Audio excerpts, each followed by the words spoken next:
Madam, आपण महानगरपालिकेची निवडणूक लढवत आहात. हो प्रभाग क्रमांक 16 सर्वसाधारण आहे. हो. पहिला थेट प्रश्न तुम्हाला, तुम्ही निवडणूक का लढवता? निवडणूक मी यासाठी लढवते की मला प्रभागामधल्या ज्या लोकांच्या समस्या आहेत त्या मला त्यांच्या समस्या एक नगरसेवक हे पद माझ्याकडे जर आलं तर आज मी सर्वसाधारण महिला म्हणून फिरते तर मला त्या समस्या त्यांच्या तळागाळापर्यंत जाऊन मला ते सोडवता येत नाही. तर माझ्याकडे एक पद आलं तर मी ते व्यवस्थित त्यांच्या समस्या आहे सभागृहामध्ये जाऊन व्यवस्थित मांडू शकते. त्याबद्दल त्यांचा पाठपुरावा घेऊन त्यांच्या सगळ्या समस्या सोडवू शकते. यासाठी मला नगरसेवक पद हवं.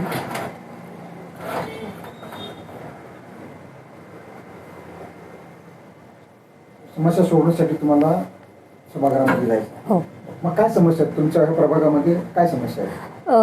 प्रभागातल्या महिलांच्या अशा समस्या आहेत की मी ज्यावेळेस आता प्रचारासाठी प्रभागामध्ये फिरते प्रत्येक महिलेचं असं म्हणणं आहे की ताई आम्हाला घर बसल्या असं काहीतरी काम द्या जेणेकरून आम्हाला एक रोजच्या रोज काहीतरी आम्हाला उदरनिर्वाहाचं साधन म्हणून मिळेल. तर मी अशा महिलांसाठी नक्कीच काहीतरी करण्याचा प्रयत्न करेल. मी त्यांच्यासाठी काहीतरी त्यांना घरी बसून काहीतरी रोजगार मिळेल असं करेल. तुम्ही काहीतरी ठरवलं असेल ना काहीतरी, म्हणजे हो, मी त्यांच्यासाठी एक असा उद्योग घरी म्हणजे चालू करणार आहे जेणेकरून त्यांना घरात बसून त्याबद्दल सगळं उद्योग त्यांना मी मिळवून देईल की ज्या घरात बसून काम करू शकतील.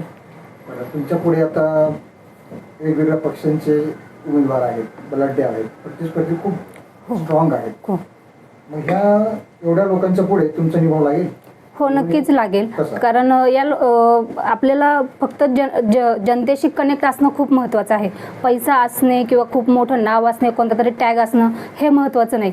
माझा प्रभागातील प्रत्येक महिलेशी किंवा इतर माझे बंधू भगिनी आहेत प्रत्येकाशी जनसंपर्क चांगला आहे. ते मला नक्कीच मत देऊन मला एक संधी देतील याची मला शाश्वती आहे. तुम्ही आता निवडणूक लढवत आहात. हो. आणि तुम्हाला काहीतरी तुम्ही विजन ठेवला असेल ना की मी जर निवडून आले तर तुमचं ह्या निवडणुकीच्या अनुषंगानं जर तुम्हाला म्हणलं तुमचा जाहीरनामा काय आहे तर काय सांगाल? जाहीरनामा मी सगळ्यात पहिल्यांदा महिलांसाठीच मी ठरवलेले आहे की त्यांना रोजगार उपलब्ध करून देणे. त्यानंतर मी एक महिलांच्या सशक्तीकरणासाठी त्यांना एक आपण म्हणतो की एक महिलांनी स्वतःची स्वतः काळजी घेतली पाहिजे त्या दृष्टीने मी त्यांच्यासाठी काही उपक्रम राबवेल. त्यांची आरोग्य तपासणी प्रत्येक महिन्याला मी फ्रीमध्ये त्यांच्यासाठी आरोग्य तपासणी ठेवेल. आज महिला घरात काम असताना तिचं स्वतःकडे असं लक्षच नसतं. किती आजारी असो, ताप असो, ती महिला काम करतच असते. मग ती स्वतःकडे लक्ष द्यायचं विसरून जाते. तर अशा महिलांसाठी मी एक घरी बसल्या म्हणजे त्यांना प्रभागामध्ये एक फ्रीमध्ये आरोग्य शिबिर राबवण्याचा प्रयत्न करेल. आणि महिलांना आपण एक बघतो की छेडछाडीचा हा प्रकार खूप वाढलेला आहे.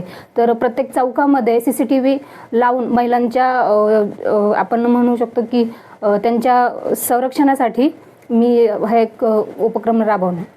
तुम्ही एकटीच निवडणूक लढवत नाही? हो हो. दोघं निवडणूक लढवत, काय सांगाल? मिस्टर आणि मी आम्ही दोघं निवडणूक लढवण्यामागचं कारण हे की आम्ही दोघंही म्हणजे सुरुवातीपासूनच आम्ही कामाला सुरुवात केली. म्हणजे प्रभागातल्या लोकांनी आम्हा दोघांनाही तेवढंच प्रेम दिलेलं आहे. त्यामुळे आम्ही एक ठरवलं की संतोष म्हस्के हे अनुसूचित जातीमधून लढवतील आणि मी पूनम म्हस्के सर्वसाधारण महिला गटातून ही निवडणूक लढवेल.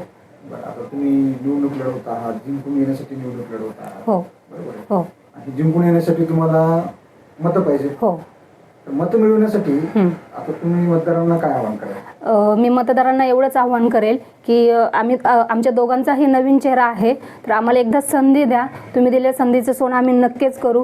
तुम्ही ज्या काही आमच्या समोर समस्या मांडलेल्या आहेत त्यांचा आम्ही पुरेपूर म्हणजे समस्या निवारण करण्याचा प्रयत्न करू. फक्त एकदा संधी द्या.